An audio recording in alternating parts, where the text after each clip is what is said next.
Shalom Aleichem and Shavua Tov. So, just to recap what we learned last shiur, we addressed the amazing concept of what is the definition on one end of the mazal, right, which is nothing else but the reflection of our actions, the energetical dynamic being created by our own actions. And then we realize that basically there is one element that cannot be duplicated, that cannot be associated, which is to anything else, which is what we call the ani, the me. And who is that me? Who is that ani? The ani is basically the presence of God amongst each and every individual. The me. When we refer to me in Hebrew, it means ani. But we also know that ani is one of the names of God. So the real essence, my real essence, is none other than the spark and will of God that reside within me. So if this is the case, when I make actions, basically what I'm reflecting, what I'm creating is an energy that will portray the ani that's in me. So a person really has to face his true ani and the ani that he creates energetically around him, what we call faith. So we also addressed how accurate the timing is and the importance of the Sefirat HaOmer, counting the Omer, the 49th day that we count, day of Pesach, all the way to Kabbalat Torah, to Matan Torah, which is on the 50th day, a day we don't count, and we'll get to that in a second. We expressed how the Sefirah, the count, is an alignment and a reorganization of the numbers of the days of time. It's a structure that aligns the number one before, one after, one this number by the side of that number. And through that count, a person creates a sipur, a story, right? That also comes from the word Sefirah. And through the count, he has the ability to get to what is called sapir, clarity, something crystal clear that will allow a person to keep having a direction that he wants to target, a goal that he wants to achieve. On an individual level, every one of us have the obligation to count the Omer. Like we said, from the second day of Pesach, we count the first day of the Omer, second day of the Omer, until 49 days of the Omer. To get to where? To get to an end goal, to get to a certain result. Now, this result, in this specific case of the counting, is called Shavuot. Shavuot is the day we received the Torah, the Bible from God. Now, we need to address something very important, is that even the end goal is out of the count. What do I mean by that? We addressed in the last shiur that the ani, the me, is an essence that I cannot merge with anybody else. If I say I and you and him, well, I say you, it's not me, and him is not me. I cannot say me and me and me. Right? This is the one essence that cannot be shared, that cannot be fusing and merging with anything and anyone else. To the opposite of everything else in creation that can actually merge and be counted as a whole. When you bring a lot of people together people can now become one voice, a community, a people, a group that identify themselves by the same vision, by the same belief, and they will talk as an I, as an ani. Very good. So the ani is not something that is part of the count. Very good. And this is what is actually counting. This is what I'm using in order to progress in life. and to align my ducks and to be on a direction of a goal. I need to empower the Spirit of God, the potential that God has blessed me with, and use it and bring it out in my day-to-day action in order to get to a goal. Now that goal specifically also is out of the count. When we count the Omer, we count 49 days. But on the 50th day, and we need to address and specify that the 50th day is not a day you count. You don't say today is the 50th day. So it's out of the count. We reach our goal, and that goal is Kabbalat Torah, receiving the Torah. Okay, great.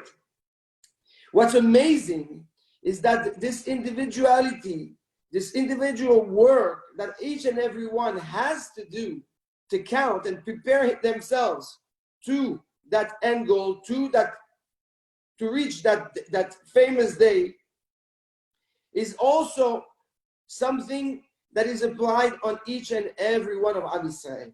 Everyone has the obligation to count. So if you have a more panoramic idea of the situation, is that each and every one has their own ladder, has their own path, their own sephira, their own count. Everyone is counting for themselves. But everybody at the end reaches the same goal, the same day, the same ma'amad, the same moment in time, which is the Kabbalat Torah. So we go from individualism to what? To a perfect unity that brings everyone together. The one thing we see here is that there is a perfect connection between the ani that is out of the count and that is going towards its goal, towards its objective, which is also outside of the count. So obviously there is a harmony, there is a connection, an essential connection between the ani and the goal of the ani, since both are out of the count and both want to get together. And how do we bring the goal and the ani together? Through the count. So as a starting point, you have a lot of ani, millions of ani, and each ani counts on its own way, its own path, its own direction, on an individual base. But everybody is reaching the exact same goal, to become one. And this is Matan Torah, this is Shavuot. The importance of counting is crucial to the identity and the exteriorization and materialization of your potential. The Zohar Kadosh says that a person in Daf Tzadik Zayin, if I'm not mistaken, Daf Tzadik Zayin, it says that a person that does not count the days of the Omer is considered impure and outside of the klal. A person that is impure is a person that is not part of the community. An impure person has to be outside of the community. Meaning, if you don't count, it means that you don't feel the need to identify yourself to the goal. And you keep your ani outside of that purpose, which is the ultimate goal. In that specific case is Matan Torah. So when you do not count, says the Zohar, you cut and de-identify and break the identity between your ani, the me that's in you, the will of God that lives within you, and Matan Torah. And we will get to the importance of and the negativity of cutting yourself, and the right word is the opposite of identifying yourself to something. And we will get to that and explain it a little bit better. So during that period of time, what is the goal? What is the purpose? What is the mitzvah? What is expected from us is to slowly identify ourselves, right? And bring out the ani that's in me.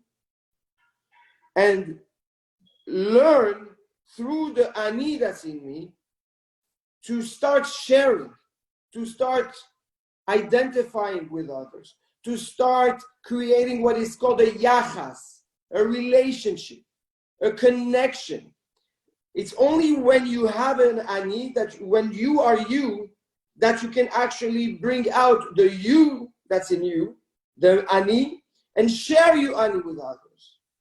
And let others benefit from your ani. You're not merging your ani with another ani to become a third ani, but you're actually allowing to the people that are around you, the people that you care, the people that you love, to benefit from your ani, from yourself, from the will of God that lives within you.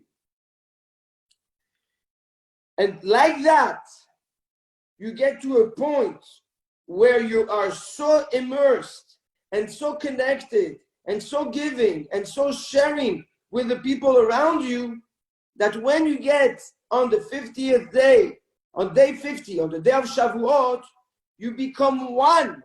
Everybody merges to the focal point where we got the Torah, and we all become one in front of God to become one people, one Torah, and become one with God. And this is a work.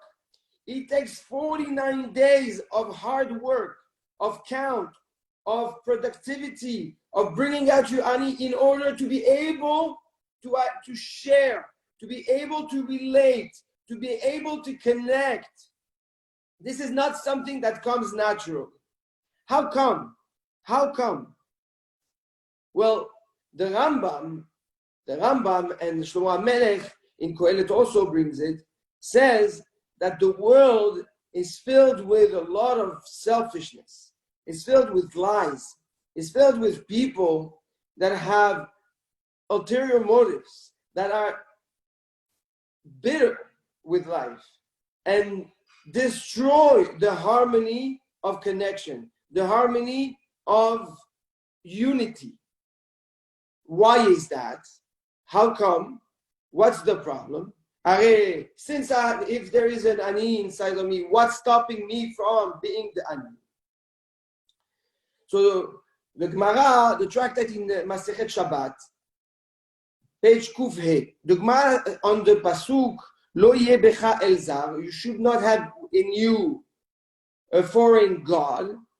The Gemara says, Ezehu koach sheba'adam el zar, sorry. Who is the foreign god that is inside man? It's the Yetzer Hara. It's the Yetzer Hara. The Yetzer Hara is a foreign essence that comes and takes control over us, over ourselves, over the ani. And when you say, I didn't want to do it, I didn't want to act like this, or I didn't think, or ani, right? The I that you use is the I that is really the Spirit of God, the clear you. And the fact is the impact of this foreign God that lives within us and that controls and paralyzes us. So if you will, the ani becomes the eved, becomes the servant of that foreign power, that tendency that takes over me and paralyzes my brain, paralyzes my vision and clarity, and forces me to react a certain way.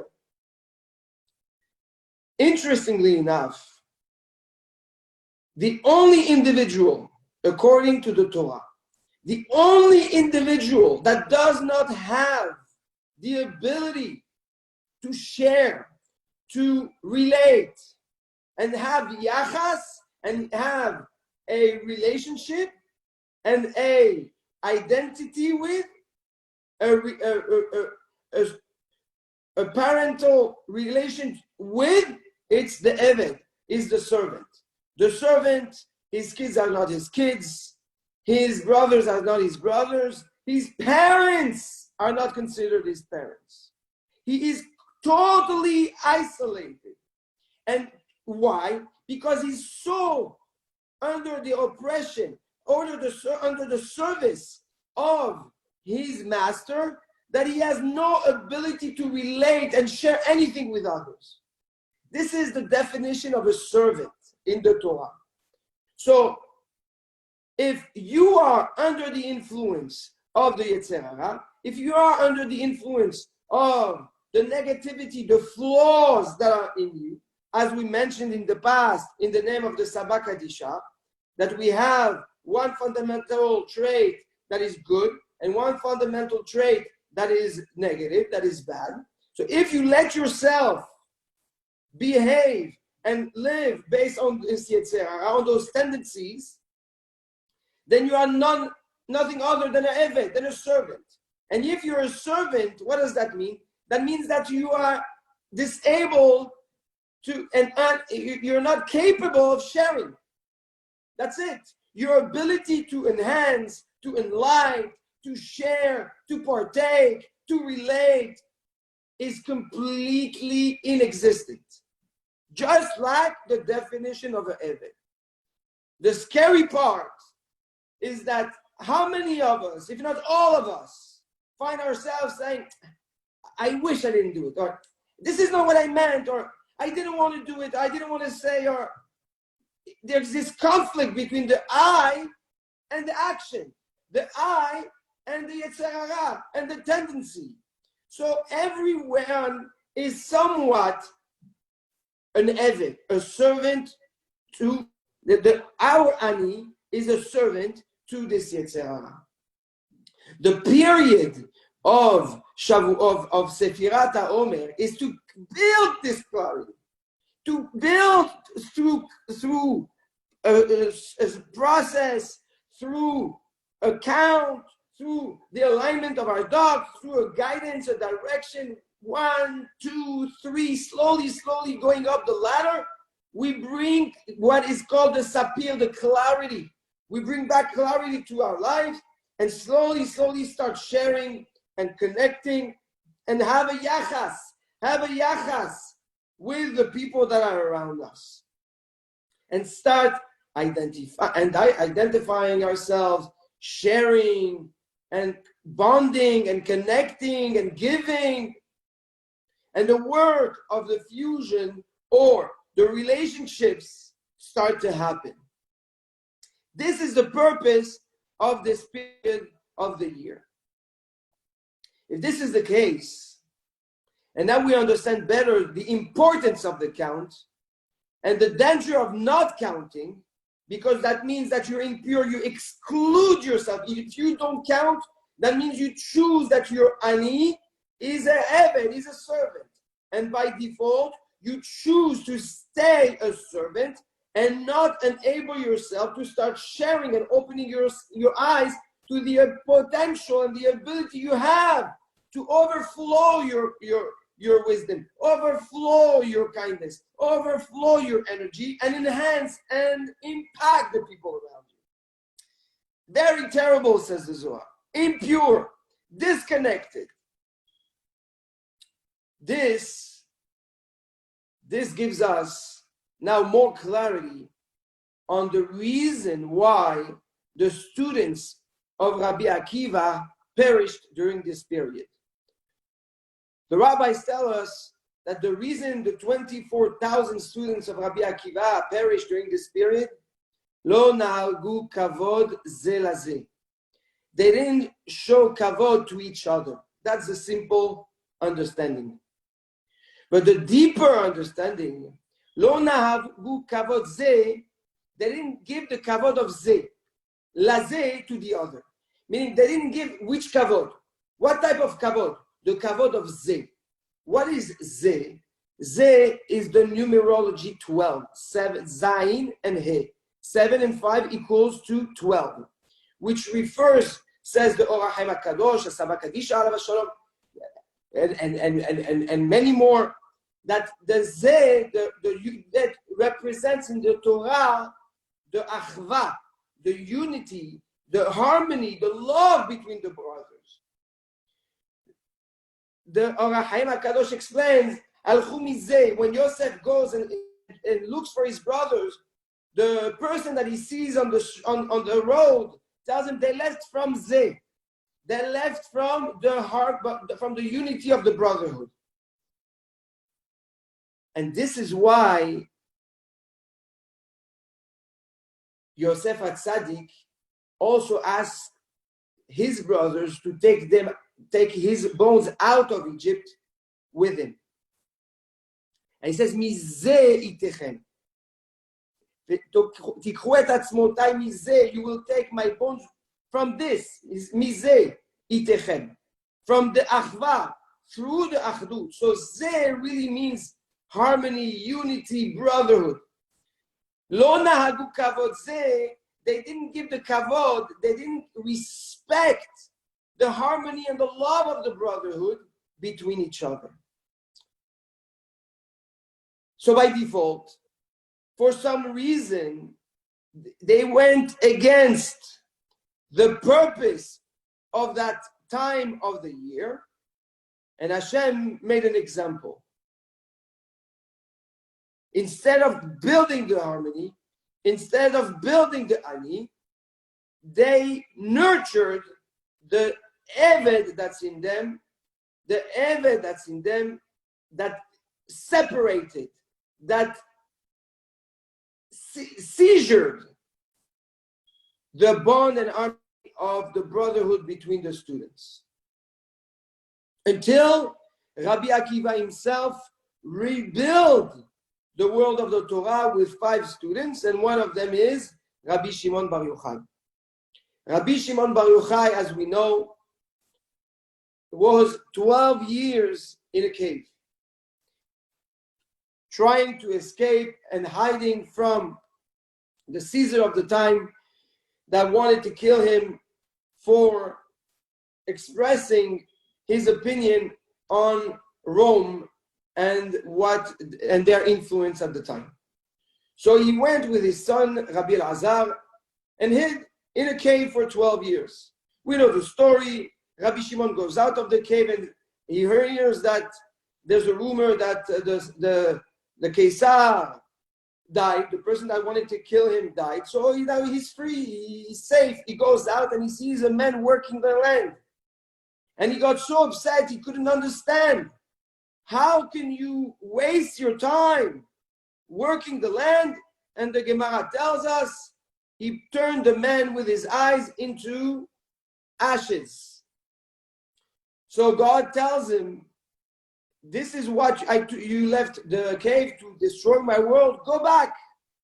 So Rabbi Shimon goes back into the cave for another 12 months and then comes out. And he sees a man on a Friday walking with some hadassim, some greens to put at home for Shabbat. No mitzvah, nothing special. And he said, look how beautiful, how this person is going out of his way to bring flowers at home for Shabbat. Here Rabbi Shimon went from judging and not having his place in the world to looking with a good eye and finding what the mitzvah, finding the positivity in every single action of a Jew, of a person. And then Rabbi Shimon became Rabbi Shimon. And this is, to my opinion, one of the reasons why he passed away during that period. And we transit from 33 days of mourning, 2 days of happiness. And the emblem of Rabbi Shimon is a big fire. We bank fire, huge fires everywhere. We make big fires in the honor of this rabbi. Why is that? The Arizal tells us that Rabbi Shimon came from the soul of Moshe Rabbeinu. And we know that Moshe Rabbeinu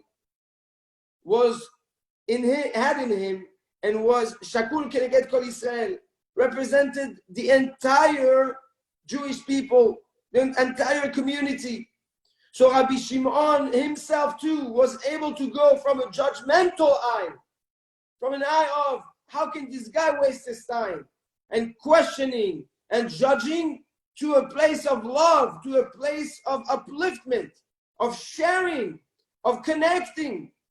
And that led him to become Rabbi Shimon, like as if he was all Klal Israel, he was the entire Jewish people. So this, as we know, the Ner Neshama Nishmat Adam, right? The Ner Mizan Nishmat Adam. A Ner, when you light a candle, it represents your soul. So when you light a big bang fire, you're representing the entire community, the entire Am Israel. And this is what Rabbi Shimon was. And this is what the work of the Sefirah is. To build the connection, to build your ability to connect, to share, to shine. This is what we're here. This is what we're working on right now. So Rabbi Shimon was the tikkun of the flow of the Talmidim of Rabbi Akiva. And Rabbi Shimon was the Talmid of Rabbi Akiva after Rabbi Akiva lost his first 24,000 Talmidim. So we find it very accurate how those teachings, Rabbi Akiva, Rabbi Shimon, the fact that we learn Pirkei Avot, the book that opens our mind and helps us be more human, be more kind, be more giving, be more tolerant, be more aware. The ability, the book that talks to the ani that's in me. The ability for me to wake up my ani and share my ani. This is what Pirkei Avot is about. Chachamim tell us you have to learn Pirkei Avot during that period of Sefirat HaOmer. For what purpose?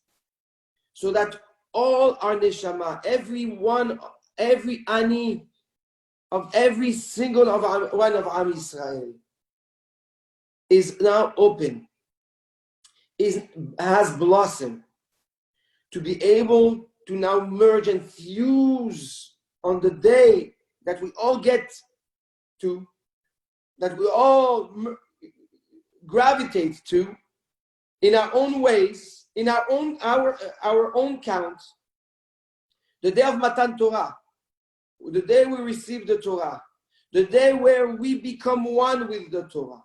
Now we take that ani that's in us, the name of God that's in us, the will of God that's in us, the power, the potential, the ability, the purpose that we have in us, and now connect it to our source. And it's only through the sourcing of every one of us together that we can actually celebrate the receiving of the Torah, the receiving of our mission, the receiving of energy, of clarity, of blessing from God to go on. Like the Chachamim tell us, that on Shavuot, we don't only celebrate the day we received the Torah, but we celebrate the day we receive the Torah for that year. Your ability to learn, your ability to understand, your ability to have clarity, your ability to think. All this energy, all this blessing, all this power comes on Shavuot. But in order to do that, I need to be able to be already a giver in order for me to become a receiver. This is the beauty that we see in this time. So what we have to do and be aware of is to go against the nature of the Eved, of the servant that's in us, that's oppressing, that's crushing the ani that's in us. Don't let the Yetzer Hara take over and turn your ani into a servant. You're not a servant. You're ani. And like that, only once you're ani can you give, can you share, can you understand what it means to share, what it means to give. And just like that, by becoming a real giver, can you be and become a receiver. But not a receiver stam. You're receiving your new GPS for the year to come. You receive all your blessing for the year to come. your ani is getting a new injection, a new pipeline, so that it can flourish again and bigger, and now take more and more presence and more governance in your life. And that's how you grow. And that's how slowly you become the ani that Hashem wants you to be. So Be'ezrat Hashem, we have to focus in the few days that are left in the Sefirat HaOmer on our ability to give, to share, and emulate what Rabbi Shimon did, see the good in others and not judge the others. I love you all, and I wish each and every one of you Shavua Tov and Mazal Tov. Besurot Tovot.